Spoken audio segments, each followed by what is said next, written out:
I think internet is going to be one of the major forces for reducing the role of government. The one thing that's missing, but that will soon be developed, is a reliable e-cash, a method whereby on the internet you can transfer funds from A to B without A knowing B or B knowing A.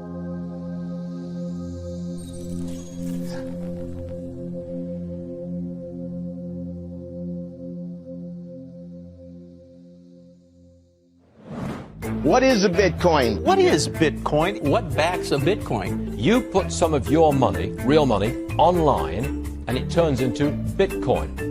I don't even know why we call them coins, except that they call it coins in the name. I think Bitcoin has turned into a massive multiplayer online game where speculators are trying to out-speculate each other. Is it a means of exchange or an asset class? I see you taking my real dollars, and then you give me virtual money in return.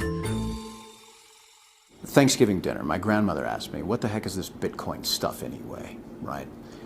And I said to her, do you remember when Visa cards first came out? You were used to paying with cash or with a check, and then a Visa came out. It was this weird payment system that you didn't understand. And she said, yeah, I remember that. I said, well, Bitcoin is just the next evolution of another payment system. Bitcoin. By now, you've probably heard of it. The wild fluctuations in its price has gained the attention of the mainstream financial media. But Bitcoin is much more than just your average investment. Beneath all the hype and hysteria lies what could be the most important technology of our lifetimes. So what exactly is it? To fully appreciate the characteristics that make Bitcoin a potentially world-changing technology, we first need to understand what money is. Currency started developing 6,000 to 9,000 years ago, some sort of medium of exchange, and people used something of value. Societies around the world, though, started to select gold and silver as their primary currency about 3,000 years ago, and then about 680 BC, they became money when they were minted into coins of equal weights. Governments started creating representative currencies where you deposit your gold and silver, or they have gold and silver in the treasury and they come out with notes that are basically a claim check on the gold. So they're supposed to be as good as gold because you can always convert them into gold. Throughout history, precious metals were chosen as money, not through government decree, but because of their unique features. Gold is rare, easily recognizable, portable, durable, and divisible. Above all, because gold is difficult to find and labor-intensive to mine, refine, and mint, it has always been perceived as a store of value.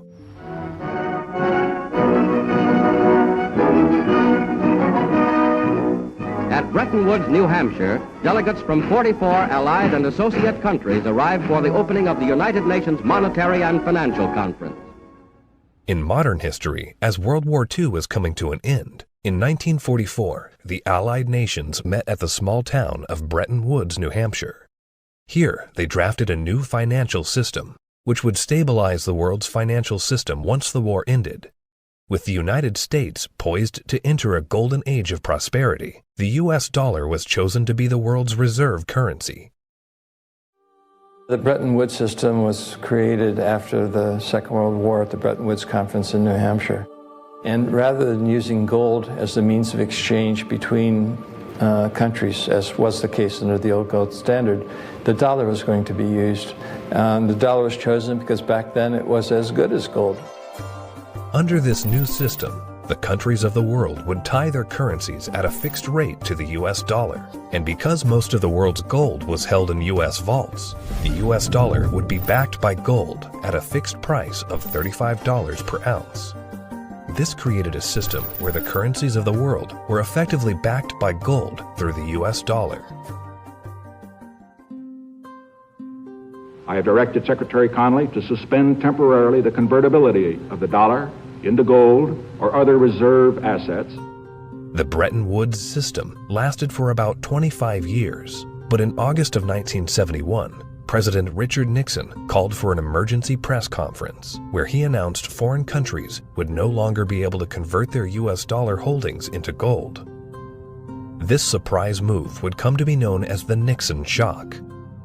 With this one announcement, President Nixon effectively created our current monetary system, a system where no currency is backed by gold or anything of value. This is what is known as a fiat currency. Fiat currency is currency that's backed by nothing except government promises. The word fiat is a Latin word, and it basically means currency that's circulating by force. If people have confidence in that currency, and if there's enough government force, that will enable the currency to circulate for a period of time until people lose confidence in the currency. Money is a medium of exchange, and the way it has evolved is that it's always something of intrinsic value until the modern age, when the politicians say, well, we don't need anything of intrinsic value anymore. All we need is political decree. We can say this is money, this piece of paper is money. Now money has a new characteristic. But underneath it all, there's this same concept in place that nobody ever seems to challenge, and that is that governments have a right to declare something of no value to be money, and you must accept it. That's really the problem, and it's still the problem today. Without anything tangible backing the currencies we use today, governments around the world have been able to issue unlimited amounts of new currency without restraint. And with the advent of the digital age, currencies around the world are now digits in a global banking database. So what is Bitcoin? Well, simply put, it's a digital currency, much like the electronic currency we use today. But it's also the payment network which facilitates the transfer of this new digital currency from one person to another. Bitcoin's a new internet protocol that enables the transmission of value over a communications channel. You can think of it like being able to send a gold coin as easily as you send an email. You can send any amount of money to anyone in the world, anytime, can't be seized, can't be confiscated, can't be frozen. Very useful technology. So Bitcoin is a digital currency, and it is a payment system. So it's a payment system in the same way that bank networks are, or PayPal. Those are all payment systems. But it's also a currency. So PayPal and banks use the dollar as their currency. The Bitcoin payment system uses Bitcoins as its currency. So they both have the same name.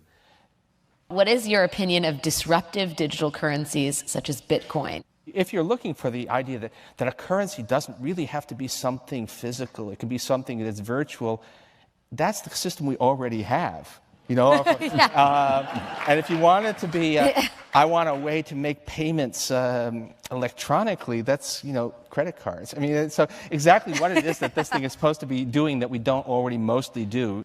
Bitcoin is different from other fiat currencies in a couple ways, but not the way people think. So most people think it's different because it is a digital currency, but fiat currencies are also digital, right? So the dollar is a digital currency, the euro is a digital currency.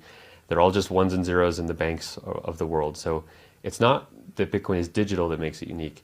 It's unique in that it cannot be created out of thin air. So dollars, euros, yen, these can all be created out of thin air by people who have permission to do so, which is generally a central bank. Bitcoin has no ability to create it out of thin air. So it is a scarce digital asset. Unlike the banking system we currently use, where bureaucrats meet behind closed doors and determine and regulate the supply of new currency, mathematics and cryptography are used to regulate the creation of new bitcoins. The Bitcoin network is decentralized, meaning that instead of transactions and account balances being stored on a central computer or database, Bitcoin's ledger of accounts, more commonly known as the blockchain, is distributed across tens of thousands of computers around the world. There's something called Napster. We all remember Napster. We could download music and movies from Napster, but after a while it got so big and popular, the government came in, shut it down because of copyright infringements. No more Napster, right? So then somebody created something called the BitTorrent network.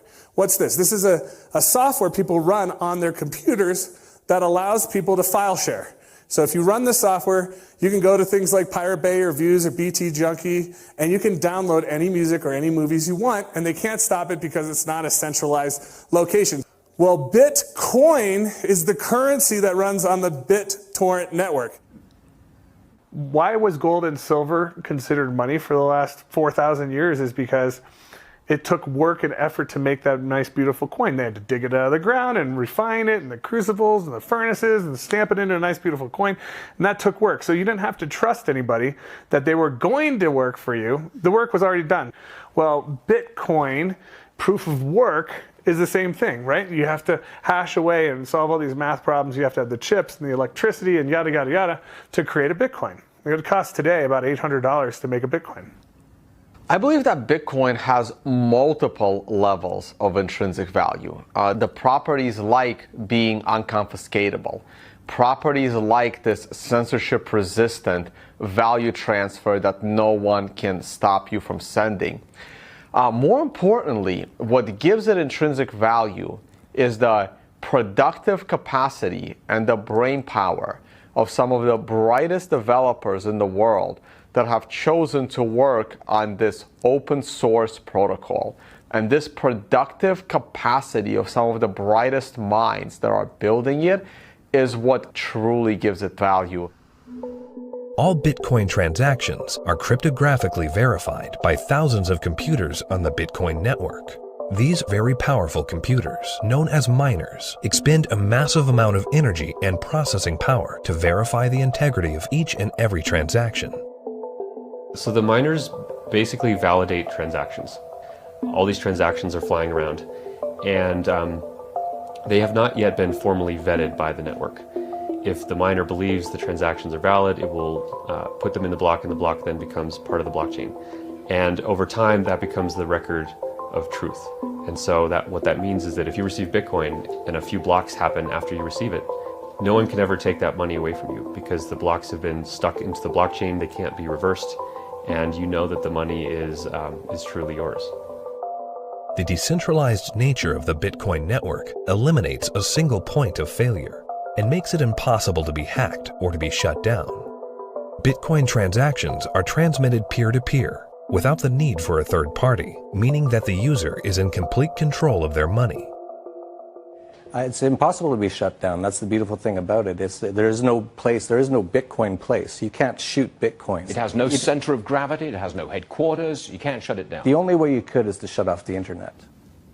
Your average person has absolutely no idea how their email works, but it works, and that's all that really matters. And Bitcoin's very similar to that. But as far as what I would do to tell people or describe to people who don't know about Bitcoin what it is, I would say it's a form of money that you can just use on your phone or your computer in today's digital age where everyone's on the internet, that is much faster to send than most of the banks. And it has, for at least since its inception in 2009, risen in value.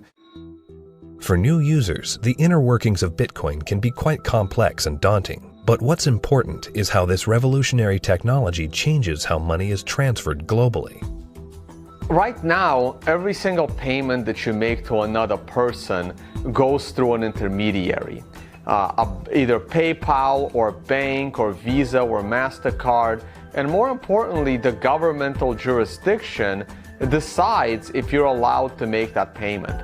That payment could be stopped halfway through, and then you have to try and get your money back.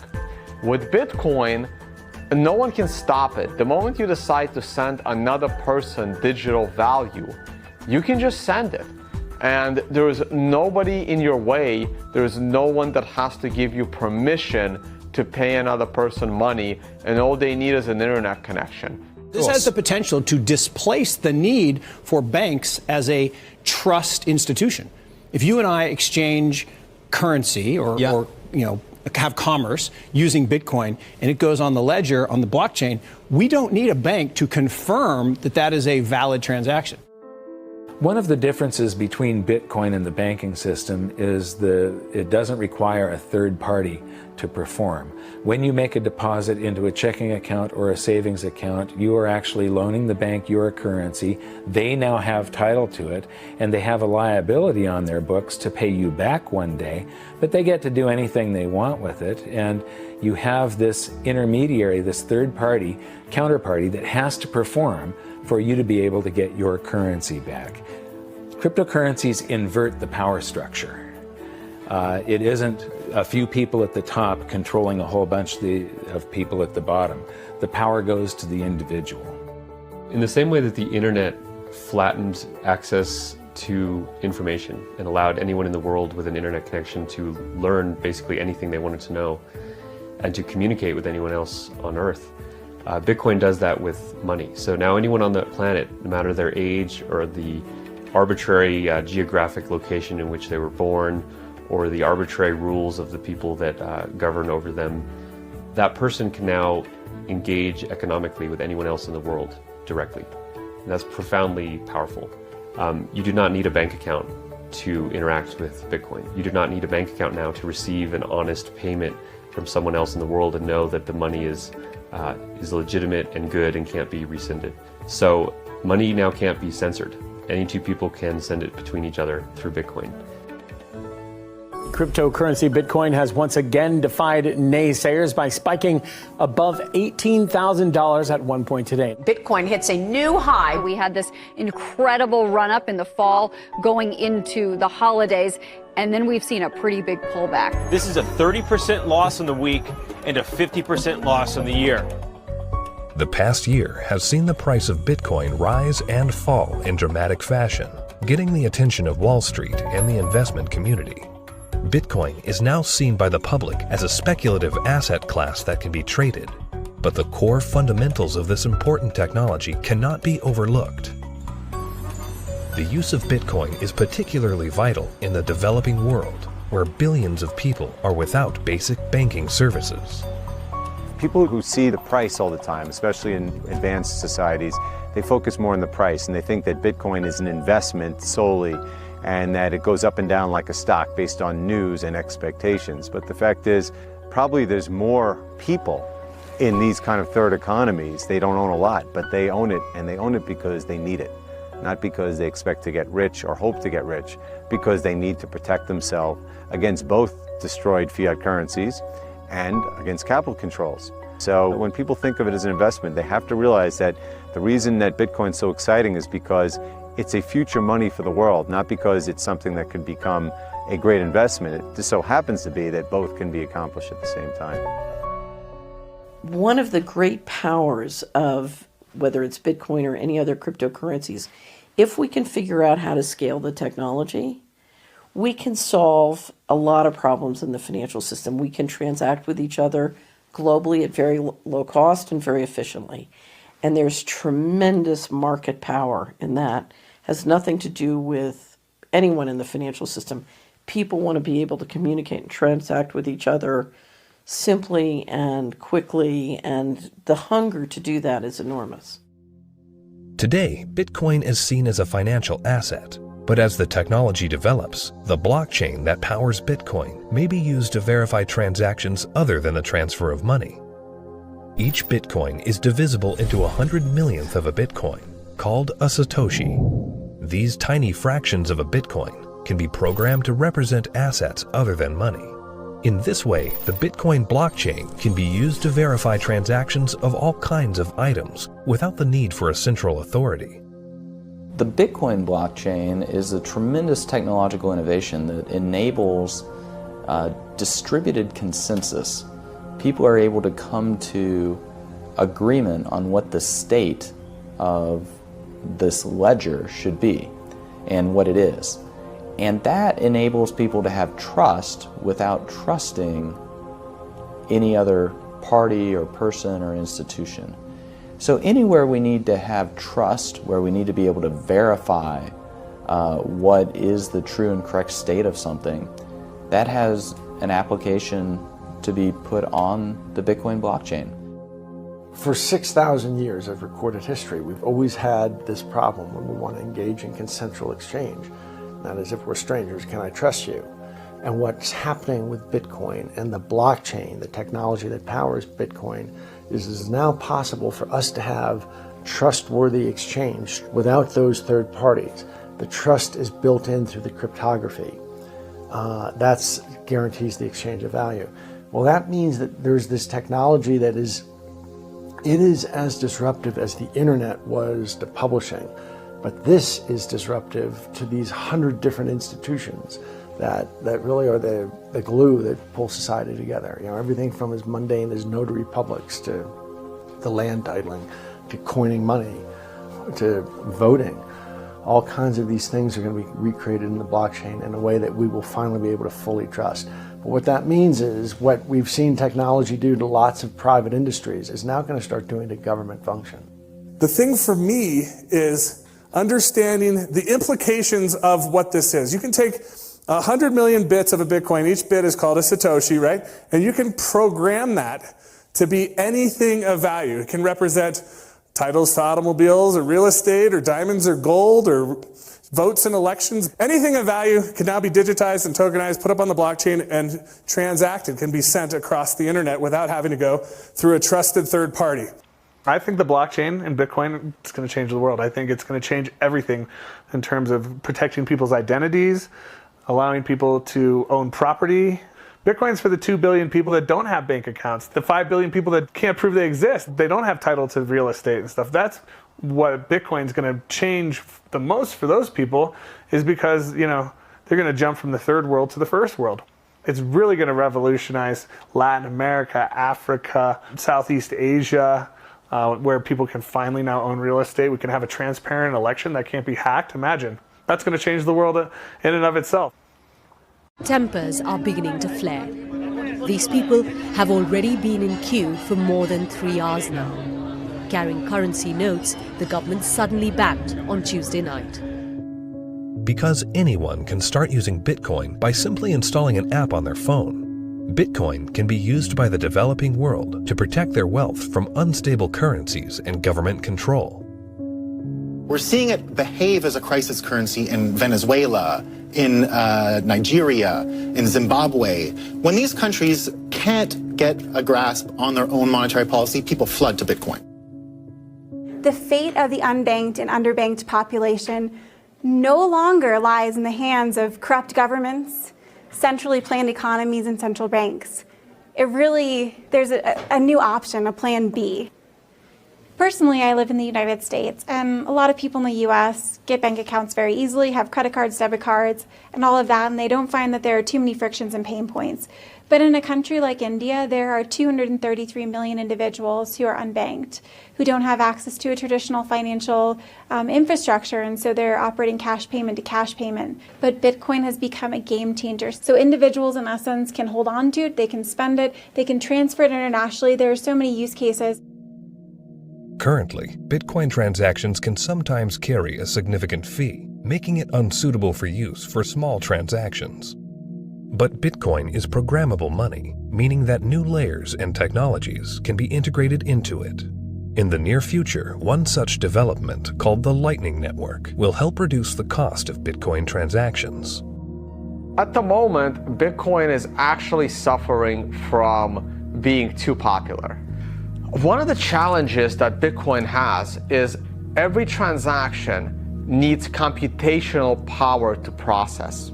So at the moment, Bitcoin can settle about 4 to 7 transactions a second. And in the future, each of those 4 to 7 transactions a second can contain 1 million transactions within it. And that's what the second layer and Lightning is trying to do. It will just make it so much more efficient and so much cheaper for the average person. The integration of the Lightning Network into the Bitcoin protocol will scale Bitcoin into a fast, cheap, and efficient payment system. Once implemented, this will have enormous implications for the developing world. One of the stumbling blocks to doing international business is the payment system. And to be honest, if you're taking credit cards from some countries, those countries are so associated with fraud that your rates on all credit cards you take just become astronomical, and it becomes prohibitive. Something like 33% of the credit card transactions coming out of Africa are fraudulent. So nobody wants to take business from Africa. It's just too risky. With Bitcoin, you know the funds are good. So as a merchant, yeah, pay with Bitcoin. I'll sell anything you want, that's legal to Africa. That has tremendous implications, to be able to get access to these types of products and services so seamlessly. And then they're able to start having property rights. And property rights is really what's going to help lift them up out of poverty. Closer to home, in today's digital world, governments have started to phase out cash, replacing it with digital currency. In this environment where concerns over personal privacy are very real, Bitcoin provides monetary sovereignty outside the control of government policy. When you have a situation where the government is trying to control, they don't want people to have the means of hiding anything from them. Not just from a tax standpoint, they want to know what everyone's doing in Big Brother fashion. So, the way that I look at Bitcoin is it's the ultimate monetary weapon that the people have never had in history. Every government in the world wants to go cashless. One of the reasons is that in a cashless society, you are not able to exit the banking system. When people panic, they run to the ATM machines, they run to the bank and they withdraw money. The other thing is the governments are starting to run out of money. And governments don't build anything. They just use other people's money. So they are treating everyone as a tax evader. I believe the main reason why Bitcoin is so popular and important is not because of its finite supply and being gold. It's because of anti-money laundering laws preventing people from doing what they want with their money. One of the main functions of government is to create currency. Bitcoin is successful only because of its potential for circumvention, lack of oversight. So it seems to me it ought to be outlawed. It doesn't serve any socially useful function. As to whether or not Bitcoin is illegal or should be seen to be illegal, cash has been used for a whole heck of a lot more illegal things than Bitcoin has through the years and still is today. Cash is untraceable. It's easily transportable. Nobody knows where that dollar has been and how it's been moved from hand to hand to hand. So it's just a matter of making that connection that a cryptocurrency is really not a new thing. It's just a different version in a digital form of something that's existed in our society and legal structures for millennia. Bitcoin is shifting the paradigm and challenging the legacy financial system. Recently, Jamie Dimon, chairman and CEO of JP Morgan Chase, America's largest bank, was quoted calling Bitcoin a fraud. Why is Bitcoin a fraud? Here's the reason. Governments, the first thing they do is form a currency. They like to control the currency. They control it through a central bank. They also like to know who has it, where it is, where it's going. Wait until someone gets hurt. Wait until it's used for illicit purposes, which it is somewhat used for illicit purposes. They close it down. You got people like Jamie Dimon, a serious guy, calling it a fraud. Calling it a fraud? You mean like there was hundreds of billions of dollars of securities that Jamie Dimon sold the public a decade ago called mortgage-backed securities? He's calling Bitcoin a fraud? Is that going to go to zero like his securities that he sold the public? First with respect to asking a banker about whether they like Bitcoin or not, that's kind of like asking a king, do you like democracy? It's just so thoroughly frustrating and insulting when people who know very little about what we do watch an up-and-coming technology and have the audacity to call us all criminals. We're not the criminals here. The whole damn reason this ecosystem exists is because they're the criminals. And it doesn't really matter at this point what he thinks. The genie's out of the bottle. Somebody in this room or somebody at this conference or somebody around the world is going to solve the problem of decentralized lending and value-stable currencies and decentralized exchange.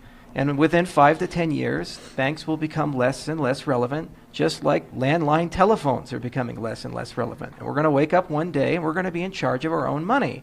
And Jamie Dimon, in retirement, can watch the world as it is, not the world as he would like it to be.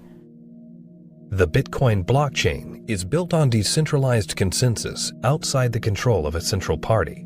However, with the hype in the rise of cryptocurrencies such as Bitcoin, both central banks and commercial banks have started to develop their own digital currencies under the guise of what they call blockchain technology. My big fear is that what is going to happen is blockchain technology will be adopted by governments, and fiat national currencies will be run on blockchain technologies, and the whole monetary system globally will eventually become cashless. And at that point, if it's centralized and there's an entity that runs the blockchain, they can lock you out of it if they don't like what you're doing, and they can trace everything that you do. Every transaction, everywhere you go, will be recorded. And so, you know, if we're not careful, this has the ability to enslave us or free us.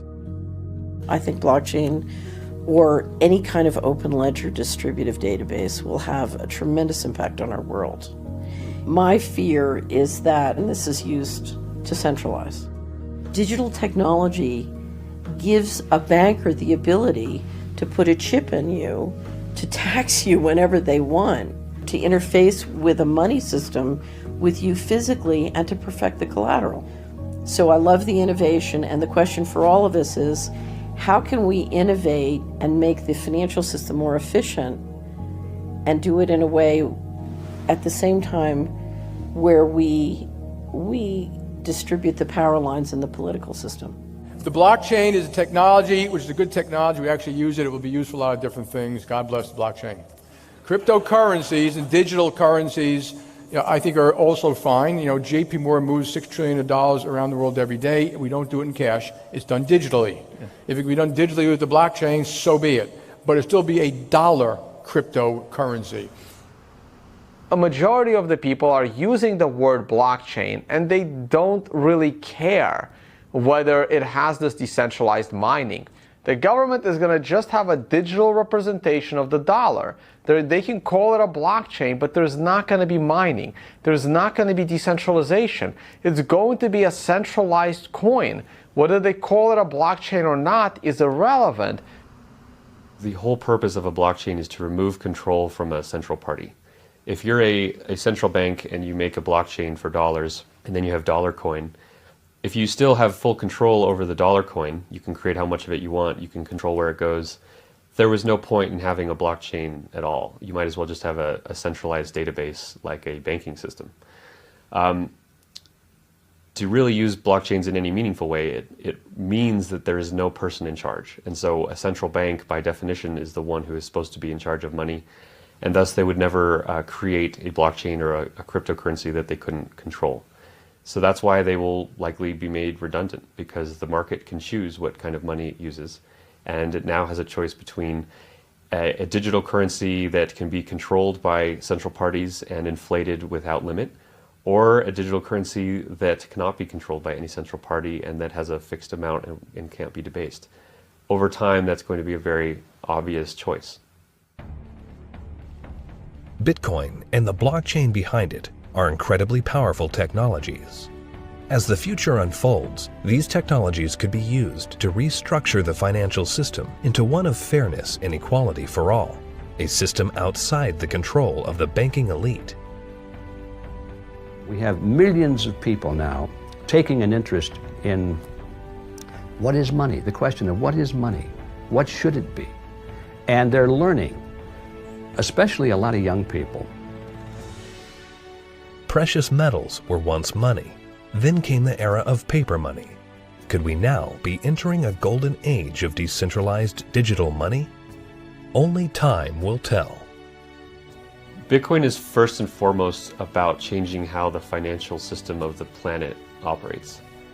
However, Bitcoin is also a financial asset itself, and it goes through these bubbles, and people have made many millions of dollars when they buy it low, and then it goes up in value.